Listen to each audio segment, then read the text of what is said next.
But we hear, oh, they're going to be serving chocolate ice cream. Oh, I'm going to go there, whatever. And then, then it increases. We have another positive experience. So now, we're even more prone to liking chocolate ice cream. Or maybe now it's even to the point where, I've heard they sell this at the grocery store. I'm going to go get some. I have a supply of my own. Okay, then, then now we've got it. Now we're enjoying it on our own. Now the next step is, oh my gosh, I need some chocolate ice cream in order to be happy. Okay, and then it just keeps strengthening from there. And this works with, this is just kind of a silly example, this chocolate ice cream cone, but we do this with relationships, we do this with substances, alcohol, drugs, we do it with food, we do it with circumstances in life. We build these vasanas, and the vasanas can be positive or negative. And then these lead to what we call raga dveshas, which are likes and dislikes, or desires and fears, or attractions and aversions. And ultimately they can become addictions, one way or the other. We need something in order to be happy, or we have to avoid it or get rid of it in order to be happy. And then our happiness depends on the presence or absence of the object, which initially didn't seem like such a big deal, but now we've got the problem of having to have it or having to not have it. Otherwise, we are not only unhappy, but now we're starting to suffer because we think our happiness depends on that. It's no longer just like pain and pleasure that we can sort of withstand and deal with, but this is like somehow affecting the very essence of our being. I need this to be okay. And that's where the problem arises. That's how suffering comes into being. So it's not exactly like the mind manufactures trauma, but, the mind is certainly perceiving things around it. And just clarify a little bit my mind. I think then the mind doesn't make decisions. The intellect makes decisions. Right. So the intellect is the one that makes some kind of decision that makes also in the mind, that makes emotion. Yeah, well, the consequence of that decision will be, the emotion that you feel through, because the mind is activating the organs, or it's activating a certain response. So the intellect, that's really, if it has wrong information, it can make wrong decisions and make wrong emotions. Exactly. So you can go the other way too then, to use the intellect to take away the emotions? Exactly, yeah. See, and that's why Vedanta is not, it's not a philosophy. Like, we didn't just make it up, we explain that. It's not a religion. It's not something to just have faith in or believe. Okay, there's nothing wrong with belief, but belief always leaves room for doubt. Because I believe it, I really am convicted about this, but until every doubt is removed, it's still a belief. And it's subject to, fallibility or violation or whatever. So just to answer the question though, so what Vedanta actually is a means of knowledge. Normally our perceptive organs are our means of knowledge. And so we've got perception, non-perception, we can see that something's not there. Inference, we see smoke, we know the only thing that makes smoke is fire, so there must be a fire over there even though I can't see it. Postulation, which is like otherwise it couldn't be possible logic. So like you see someone fasting all day long and yet they're not losing weight, so you have to assume, they must be eating at night or in secret when I'm not, it's the only logical consequence or logical conclusion. So that's postulation. And then comparison. So like I don't know what a zebra is, I can say it's a striped horse. Okay, so then I get a sense of what it is. Okay, so these are the means of knowledge available to us, that we seem to be endowed with. Well, none of them are going to work for limitless conscious existence because it doesn't have any attributes. I mean, that's the fundamental reality, which needs to be unfolded. I know more, but that's what Vedanta says is the fundamental reality. Well, there's limitless itself means that it has no attributes because every attribute delineates some kind of a limitation that can be identified, right? Or has some kind of form or something some characteristic by which it can be identified, which means it's not limitless because it can be identified within the scope of something bigger or some larger context. So at any rate, since we have no characteristics or whatever, none of these means of knowledge are going to work. Which means the ramification of that is that no experience is going to constitute enlightenment, which is the biggest thing that people are questing for. Okay. I mean, I thought for 26 years that that's what it was going to be, some high state. I was going to, be in a perpetual good mood. I was going to have superpowers. I was going to whatever, All of that is maybe possible, but those are experiences. Those aren't the fundamental reality. So enlightenment is not having those. Enlightenment is an understanding. But it's not merely an intellectual understanding. So that's the other mistake people make. Then they jump in, it's just something that you think then. Well, no, it's not something just that you think. Like Isaac Newton didn't just think that gravity was real. He discovered a law, that is infallible. Okay, so now again, that's within the context of the relative universe, but this universal truth of limitless conscious existence, when you have negated all the objects as a possibility, what you're left with is this, you come face to face with this realization. And there's a way that occurs in the mind, actually, that's even accounted for. I could get into that. I'll probably talk about that in the seminar. Yeah. But there's a way when everything else is negated that it sort of actually blows the mind, so to speak. I mean, that would be the term to use. And you apprehend a truth that is non-objectifiable. It's not a thing, but you realize something about yourself. That's enlightenment. And that's enlightenment, because thereafter you're free. You realize, no matter what happens, good or bad, if this is present, if it's absent, nothing's going to affect that. Limitless conscious existence, nothing can exist except within a field, so to speak, it's a limitless field of limitless conscious existence. And so once you understand that, then nothing can violate you anymore. Nothing can enhance or diminish you. And so you don't suffer. Now, that doesn't mean you don't still experience pain and pleasure. You're always going to have a human experience, but you're not swept away by it in the same way that you tend to be, or I was, and I think most people are, by thinking, oh my God, this is actually affecting me. Even death. We think, it's going to be the end of me. Well, it's going to be the end of the person. No doubt about that. But,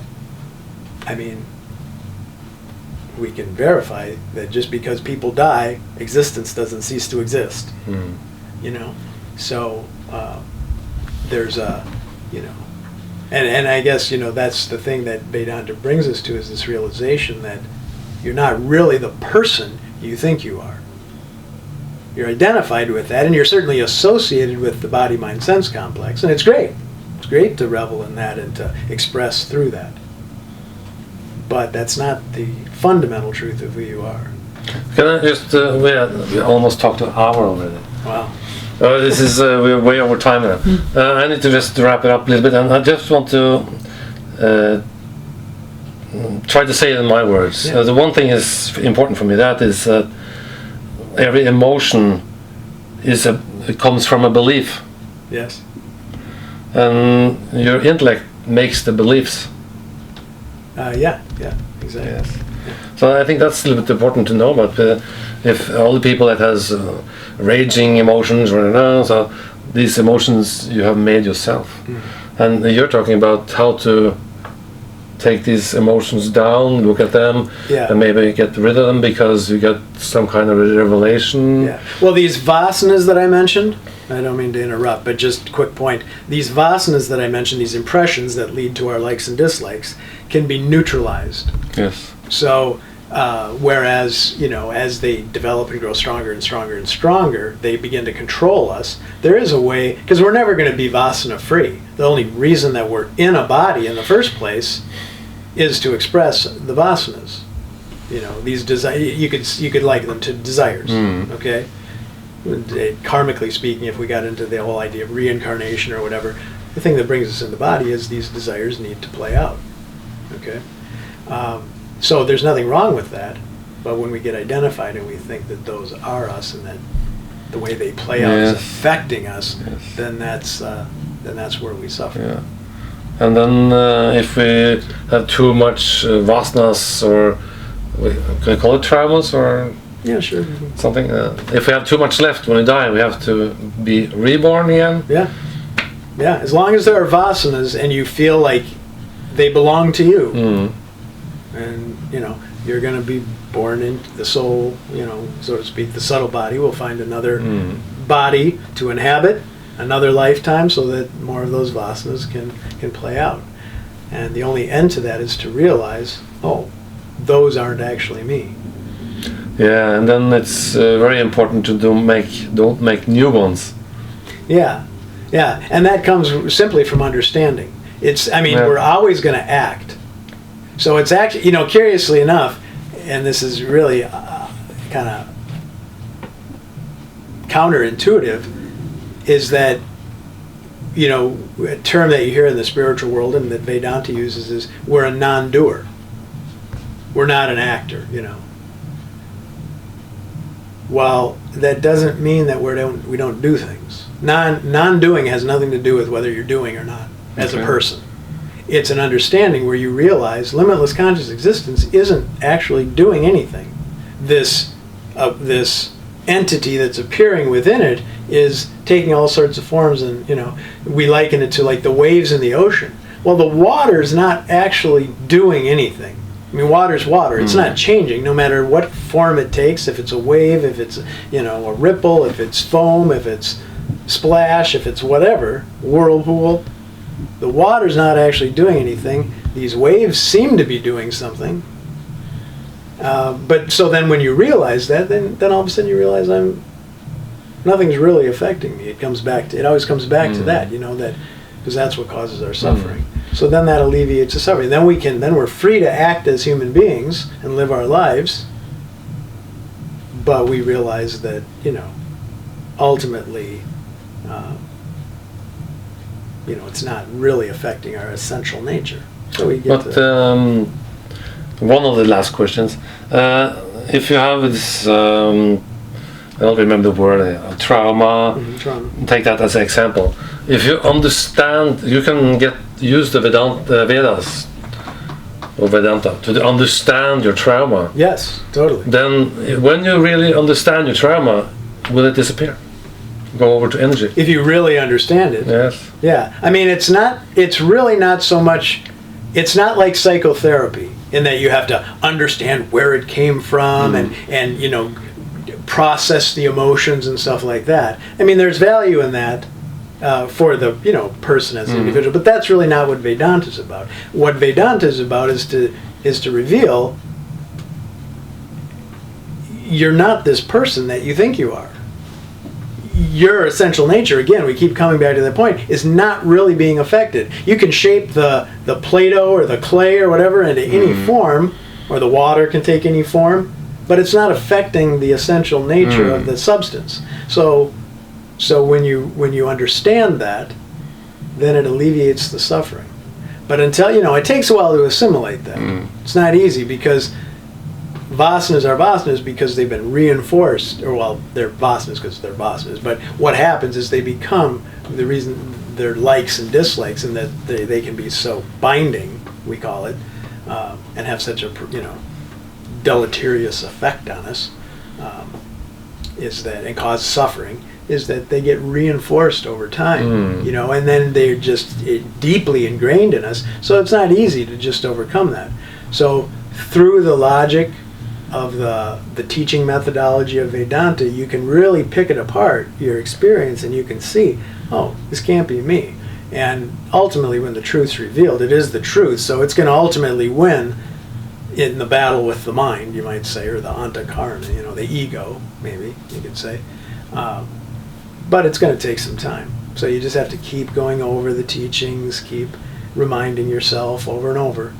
And for some people it takes years and years and years. Yes. Some people get it, they're right are ripe for the knowledge or whatever. They get it right away. But that's another myth in the spiritual world. That it's going to be this flash and instantly or suddenly Jesus or the Buddha. And it doesn't happen that way. Okay. Well, then I think you have answered the last questions. I was going to ask about what is enlightenment, and that's you told us this to get rid of all the traumas or this, and discover that you're not that. You are just light or inner peace, or is that? That's what it amounts to. Again, you're not the experience of inner peace, so it's not like you're going to always be calm and peaceful and never have a problem again. I mean, for the most part, when you realize that nothing's going to rock your essential nature, you tend to be more peaceful and calm. So it does have an experiential component, but ultimately what you realize is you are security, you are peace, you are what we might call happiness, because nothing really is going to shake you at the core of your being. The key to lasting happiness and permanent freedom. That's also that's what it amounts to. Answer. So again, it's an understanding, but it's not merely an intellectual understanding. It's not something you learn and remember. It's something that you apprehend or see or come to know. But that comes through the intellect also, don't you have to? It does come. It happens through the intellect, but it's not like knowledge of things or objects or relative knowledge. It's not just information. That's where people make the mistake. Oh, Vedanta is all just intellectual. Well, all knowledge is intellectual, so it is intellectual, but it's not, again, a matter of amassing information and then remembering it. It's removing self-ignorance. It's removing all the false information, and then you just realize what you are. And then you don't have to remember it because it's always there. You're never not you. Of course. The fundamental reality doesn't go away. Ted, you're a good talker and explain things very good. And now we have gone half an hour overtime. And usually I wouldn't have done it so long if it wasn't so very interesting. So I got very inspired to maybe look more into the Vedas or Vedanta. But we usually have a sequence, half a minute, if you want to say something to the world in these times. It's special times now, isn't it? And do you want to say something to the viewers? Okay, well, basically what Vedanta boils down to, if you really want to cut to the chase, is you're okay. You're okay as you are. And that's a difficult truth to assimilate because we've been conditioned for lifetime after lifetime to believe that there's something fundamentally wrong. There's something, that we need to better ourselves or we need to improve ourselves. Certainly maybe within the context of the world drama, yes, we can always improve as people or whatever standard we use to guide that by. But the basic idea is that you're the core of your being, the truth of your being, who you are, the self, is already perfect as it is. And so once you realize that alleviates suffering. So there's a lot more, to the teachings than I've been able to talk about in the last hour. So if you're interested, you can look into Vedanta. I've written a book. You could read that. You could come to the seminar. I'd love to see you. So that's what I would say. Yes, thank you very much. All right, thank I you. just want to say that this video is going to be on the website for a long time, but today is the 6th of October. Tomorrow, the 7th of October, he's going to have a free seminar. And this weekend, October 8 and 9, he's going to have a seminar here at the Unity Center. And I'll put his website right here, and there you can find his books. And I would like to talk to you more, but I think it's important to don't go over the time. Maybe we can interview another time also. Sure, that would be wonderful. So thank you very much. Thank you, Henry. And it's lovely to have you. Yeah, thank you for hosting this. This is great. Yeah, thank you. Thanks.